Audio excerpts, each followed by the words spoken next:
Tiga subak di Kota Denpasar telah membuat awik-awik untuk melindungi lahan pertanian dari serbuan alih fungsi lahan. Dalam aturan tersebut termuat lahan pertanian boleh dijual tetapi tidak boleh dialih fungsikan untuk pembangunan.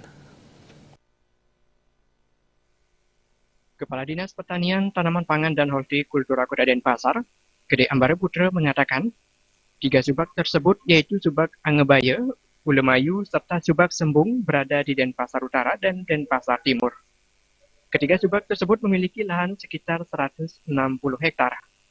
Dalam awik-awik telah disepakati oleh para petani dan pekasa bahwa pemilik lahan pertanian bisa menjual lahan pertanian kepada orang lain tetapi tidak boleh diperuntukkan untuk membangun rumah atau toko. Kita lewat awik-awik.